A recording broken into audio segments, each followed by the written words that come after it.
Good morning everybody, welcome in Sakshi Babala chemistry classes, myself Neeta Jain. This video lesson is especially for class 10th Chhattisgarh board of secondary education. Subject है science विज्ञान और हम लोग पढ़ रहे हैं unit number 2 acid base and salt, अम्ल क्षार एवं लवण।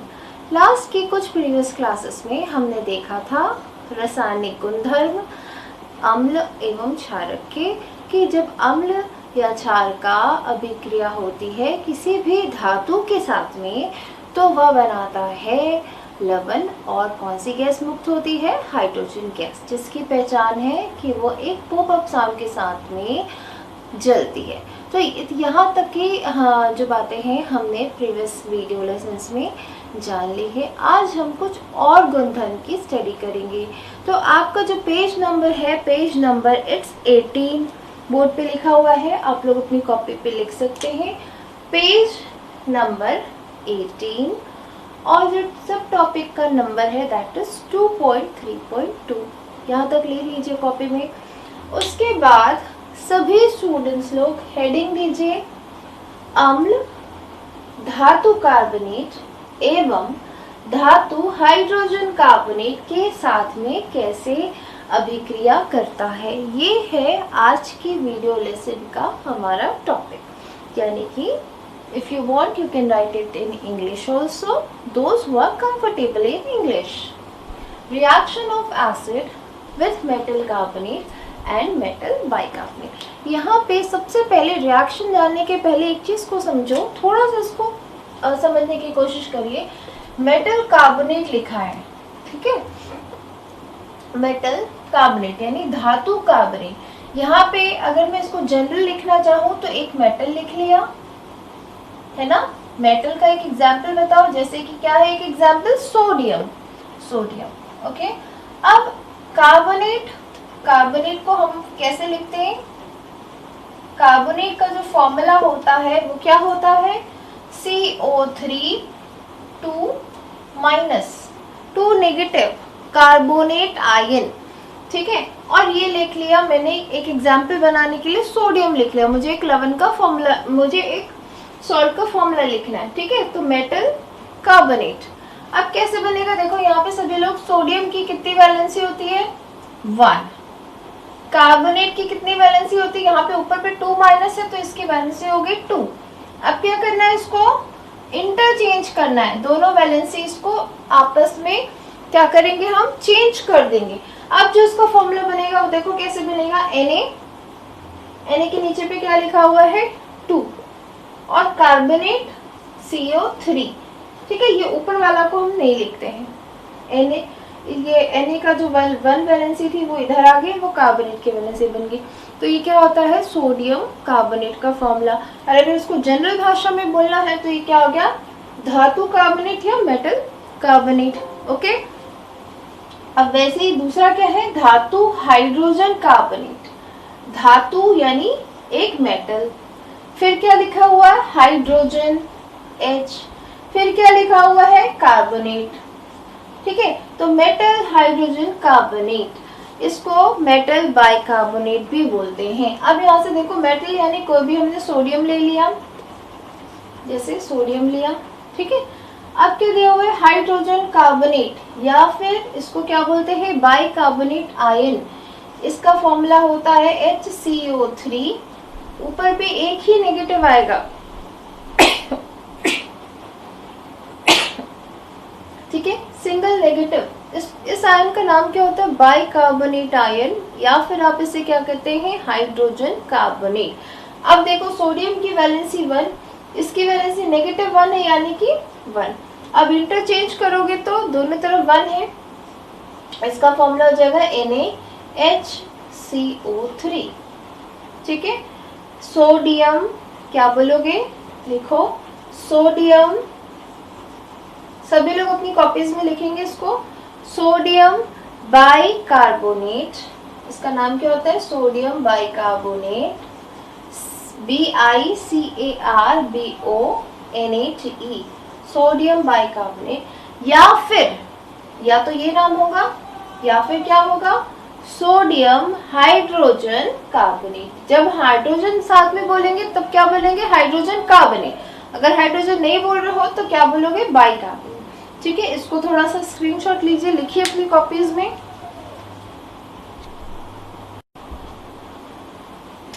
So let us see the chemical reaction. जो रासायनिक अभिक्रिया है उसको अब हम समझते हैं। यहाँ पे आपको जो मेन मुद्दा ये है कि एसिड का रिएक्शन आपको किसके साथ समझना है, मेटल कार्बोनेट के साथ में। आपके टेक्स्ट बुक में जो एग्जाम्पल दिया है that is sodium carbonate. Okay, तो यहाँ पे केवल सभी लोग अभी रिएक्शन 1 जो लिखी है इसको ध्यान देंगे, रिएक्शन 2 को मत देखो, रिएक्शन 1 देखिए, दिस रिएक्शन। ठीक है, 2 साथ में इसलिए लिखा है कि आप एक कंपैरिजन कर पाए कि भाई कॉमन क्या है, सोडियम धातु कार्बोनेट एंड धातु हाइड्रोजन कार्बोनेट की जब रिएक्शन होती है HCl के साथ में, किसी भी एसिड के साथ में, तो भाई कॉमन क्या होता है, इसीलिए दोनों रिएक्शन को साथ में लिखा जाता है। देखिए, धातु कार्बोनेट सोडियम कार्बोनेट Na2CO3। अब बेटा इसकी स्टेट क्या होगी, ये कैसा होता है, सॉलिड, ठोस होता है। ठीक है, आप लैब में देखेंगे कैसा होता है, सॉलिड होता है। तो आप क्या लिखते हैं, सॉलिड वाला S प्लस एसिड। एसिड यहाँ पे आपने कौन सा अम्ल यूज किया है, हाइड्रोक्लोरिक एसिड HCl। इसकी स्टेट क्या हो गई, एक्वस। एक्वस यानी कि ये कैसा है, डाइल्यूट है, तनु हाइड्रोक्लोरिक अम्ल। ठीक है, जब इसका रिएक्शन हुआ तो क्या बना बेटा, एक लवण बना। उस लवण का नाम क्या था, सोडियम क्लोराइड। सोडियम क्लोराइड ही क्यों बना, क्योंकि यहाँ पे आपने जो धातु कार्बोनेट लिया है वो क्या है, सोडियम कार्बोनेट। ठीक है, इसीलिए ही इसी का सॉल्ट बनेगा, जो धातु होगा उसी धातु का लवण बनेगा। ओके, तो sodium chloride. Water liquid, water यानी क्या, जल बना, और उसकी अवस्था क्या होती है, वो द्रव्य फॉर्म में होता है, लिक्विड होता है, इसलिए L plus carbon dioxide gas. ठीक है, कार्बन डाइऑक्साइड गैस निकलती है, उसके क्या होते हैं, जब कार्बन डाइऑक्साइड गैस निकलती है ना, बहुत सारे बुलबुले निकलते, मतलब बबल्स निकलते, और अपवर्ड एरो यानी ये दर्शाती है कि आपकी वो गैस निकली। कभी भी रिएक्शन लिखते हैं उसके नीचे पे इसका नाम लिखेंगे, जैसे यहाँ पे लिख दिया मैंने सोडियम कार्बोनेट। ये सारी छोटी क्लासेस की बातें होती, ठीक है। यहाँ पे हाइड्रोक्लोरिक एसिड, यहाँ पे क्या लिखोगे, sodium chloride, right, water, carbon dioxide. अब आ जाओ सेकेंड एग्जाम्पल पे। तो हमने अम्ल का रिएक्शन किसके साथ देखा, धातु कार्बोनेट के साथ में। जैसे धातु कार्बोनेट, सोडियम कार्बोनेट, क्या बना, लवण बना, वाटर बना और कार्बन डाइऑक्साइड। अब सेकेंड वाला धातु हाइड्रोजन कार्बोनेट, दिस इज धातु hydrogen carbonate, metal carbonate, sorry metal bicarbonate, या फिर क्या बोलोगे, धातु हाइड्रोजन कार्बोनेट। ठीक है, इसका नाम क्या होगा, सोडियम बाइकार्बोनेट या सोडियम हाइड्रोजन कार्बोनेट। इसका रिएक्शन HCl के साथ, ये नहीं, सिंपल सी बात है कि एक परत नली होगी, उसमें आपने धातु कार्बोनेट या धातु बाइकार्बोनेट ले लिया, उसको थोड़ा सा कुछ सैंपल लिया और HCl डाला, ठीक है, उसके बाद ही रिएक्शन होती है। इसके रिएक्शन से क्या मिला, आपको एक लवण मिलेगा, यानी क्या है ये लवण का नाम, सोडियम क्लोराइड। अच्छा एक बात बताओ कि आपको कैसे पता चलेगा कि ये लवण है, ये कैसे पता चलेगा कि ये जो है स्पेशली NaCl जो है यहाँ पे एक लवण है। जब कभी भी आपको किसी भी यौगिक में फ्लोरीन, क्लोरीन, ब्रोमीन, आयोडीन दिखते हैं तो वो क्या होते हैं, लवण होते हैं, जैसे NaF, NaCl, NaBr। ठीक है, दूसरा क्या बना, वाटर और कार्बन डाइऑक्साइड। तो अब इसमें देखिए क्या क्या कॉमन है इन दोनों के रिएक्शन में। ये हो गया आपका धातु कार्बोनेट, दिस इज धातु हाइड्रोजन कार्बोनेट। दोनों का रिएक्शन किसके साथ हो रहा है, HCl के साथ में। दोनों ही रिएक्शन में क्या बन रहा है, NaCl। इस चीज को ध्यान रखना, दोनों रिएक्शन में क्या बन रहा है, NaCl। दोनों ही रिएक्शन में क्या निकल रहा है, पानी। और कौन सी गैस निकल रही है, कौन सी गैस मुक्त हो रही है, that is carbon dioxide gas. अच्छा गैस है ना, गैस है इसलिए उसकी अवस्था कैसी है, गैस है, तो आपको यहाँ पे क्या लिखना है, गैस लिखना है और अपवर्ड एरो लगाना है। यहाँ तक की बात समझ आ गई। तो जब कभी भी एक निष्कर्ष है, जब कभी भी कोई भी मेटल का कार्बोनेट या मेटल का बाइकार्बोनेट किसी एसिड के साथ में रिएक्ट करता है, किसी अम्ल के साथ में रिएक्ट करता है, तो उसके रिएक्शन से, उस अभिक्रिया से कौन सी गैस मुक्त होती है, ये आपको क्वेश्चन पूछा जाता है। तो कौन सी गैस मुक्त होती है? Carbon dioxide gas. अब उस गैस की पहचान कैसे करोगे आप, ये एक और क्वेश्चन है। तो आपका जब एनुअल एग्जाम का पेपर बनता है, ठीक है, इसको पहले स्क्रीनशॉट लीजिए, पहले ये बहुत इंपॉर्टेंट रिएक्शन, स्क्रीनशॉट लीजिए इसका।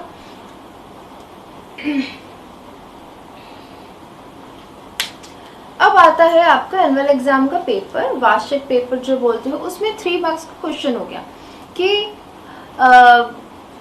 अम्ल की धातु बाइकार्बोनेट के साथ में अभिक्रिया को लिखें, समझाएं, कौन सी गैस इस अभिक्रिया से मुक्त होती है तथा इस गैस की पहचान कैसे करते हैं। तो ये एक क्वेश्चन 3 भाग में डिवाइडेड है, उसी तरह हर भाग का एक एक नंबर होता है, टोटल मिला के 3 मार्क्स, ठीक है। अब हम लोग इसके आगे पढ़ेंगे कि ये जो कार्बन डाइऑक्साइड गैस मुक्त हुई है, कार्बन डाइऑक्साइड गैस रिलीज हुई है, आप इसको कैसे पहचान करेंगे। यहाँ तक तो एक बार लिख लीजिए सभी लोग। अब हमें देखना है कि जो कार्बन डाइऑक्साइड गैस रिलीज होती है उसकी आप पहचान कैसे करते हैं। देखो, जब लैब में हम इस प्रैक्टिकल को करते हैं तो सब लोग थोड़ा यहाँ पे ध्यान दो। इस तरीके से 2 परख नली होती है, ठीक है, और इसमें कॉर्क लगा होता है, इस तरीके से ये कॉर्क लगा होता है, सो दैट कि ये जो परख नली का जो मुंह है ये जो है ये बंद हो जाए, ठीक है, समझ आ गया। तो 2 परख नली लेना है। अब इस परख नली में जो कॉर्क लगा है ना, ये कॉर्क इस तरीके का एक एल शेप ट्यूब आता है, उससे क्या होता है, ये जुड़ा होता है, ठीक है, यानी कि इस परख नली से जो भी गैस निकलेगी वो दूसरी परख नली में आसानी से जा सके, ये मतलब होता है इसका। तो जो पहली वाली परख नली है, फर्स्ट टेस्ट ट्यूब है, इसमें आपको क्या लेना है, एसिड लेना है, और क्या लेना है, मेटल कार्बोनेट या फिर बाइकार्बोनेट, आप जिसके साथ भी रिएक्शन करवा रहे हो, ठीक है। अब उसके फलस्वरूप में क्या हुआ, बहुत सारे बबल्स निकले। अच्छा, दूसरी टेस्ट ट्यूब में आपको यहाँ पे क्या लेके रखना है, लाइम वाटर। यहाँ पे क्या लेके रखोगे आप, लाइम वाटर, यानी कि CaOH ट्वाइस। ये आपको लेबोरेटरी में बना हुआ पहले से मिलता है, ठीक है। अब इस टेस्ट ट्यूब में आपने लाइम वाटर रखा, इसके दूसरे वाले टेस्ट ट्यूब में क्या रखा आपने, मेटल कार्बोनेट, धातु कार्बोनेट और एसिड, ठीक है। दोनों में कॉर्क लगा दिया और ये एल शेप की जो एक ट्यूब होती है उसको फिट कर दिया। अब क्या होता है कि जो कार्बन डाइऑक्साइड के बबल्स निकलेंगे वो डायरेक्ट इस वाटर में जाएंगे, ठीक है। तो जो लाइम वाटर होता है उसका पहले से कलर कैसा होता है, कलरलेस, जैसे पानी का कलर होता है वैसा कलर होता है। लेकिन जैसे ही कार्बन डाइऑक्साइड गैस उसमें जाती है तो लाइम वाटर का कलर कैसा हो जाता है, वाइट कलर का हो जाता है, ठीक है। तो ये पहचान है, इसीलिए बोलते हैं कि जो कार्बन डाइऑक्साइड होती है लाइम वाटर को क्या बना देती है, वाइट कलर का, यानी मिल्की कलर का बना देती है, ठीक है। लेकिन अगर बहुत देर तक ज़्यादा अमाउंट में कार्बन डाइऑक्साइड को पास किया जाए, ये एक्सेस लिखा हुआ है, एक्सेस का मतलब क्या होता है, ज़्यादा मात्रा में, यानी ज़्यादा देर तक कार्बन डाइऑक्साइड को पास किया जाए, तो फिर यहाँ पे जो वाइट कलर जिस चीज़ से बना है वो क्या हो जाता है, फिर से वापस से बाइकार्बोनेट बनेगा, और चूंकि वो सॉल्युबल है यानी कि घुलनशील होता है, तो फिर वो वाइट कलर जो है वो वापस से डिसअपियर हो जाएगा। डिसअपियर होना यानी कि वापस से जो वाइट कलर था वो पहले से वैसे ही कलरलेस हो जाएगा, ठीक है। अब इस रिएक्शन को समझो। यहाँ पे जो यहाँ पे लाइम वाटर है उसका नाम क्या होता है, सब लोग इसका नाम लिखेंगे, स्लैकेट लाइम। इसको हम लोग बोलते हैं कैल्शियम हाइड्रोक्साइड। फॉर्मूला देखिए CaOH ट्वाइस, एक क्यों लिखा हुआ है एक्वस, ठीक। यहाँ तक समझ आ गया, यानी कि ये क्या बता रहा है, आपने इस टेस्ट ट्यूब में लिया है lime water. Carbon dioxide gas कहाँ से निकल रही है, टेस्ट ट्यूब नंबर 1 से, ठीक है, जिसमें केमिकल रिएक्शन हो रहा है किसी मेटल धातु और अम्ल के बीच में। अब कार्बन डाइऑक्साइड जब निकली किसका प्रक्षेप बनेगा, वाइट प्रेसिपिटेट किसका बनता है, CaCO3, ये सॉलिड होता है, और क्या होगा, वाटर लिक्विड, यानी वाटर की द्रव्य स्टेट में। अब अगर इसमें आपने फिर से एक्सेस में कार्बन डाइऑक्साइड डाली, यानी CaCO3 plus water plus carbon dioxide, वापस से क्या बन जाएगा, कैल्शियम बाइकार्बोनेट, ठीक है, जो कि एक्वस है यानी कि पानी में घुलनशील है। फिर से पानी अपना जो वाइट कलर लिया था लाइम वाटर को वो डिसअपियर हो जाएगा और फिर से वो कलरलेस बन जाएगा, ठीक है।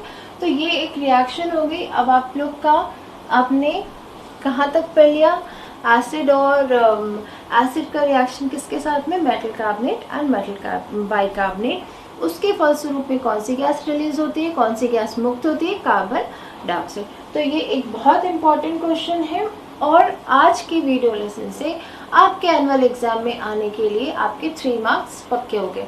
तो आप लोग इसको अच्छे से देखिएगा, एक बार स्क्रीनशॉट ले लो इसका। And thank you everybody for watching the video lesson.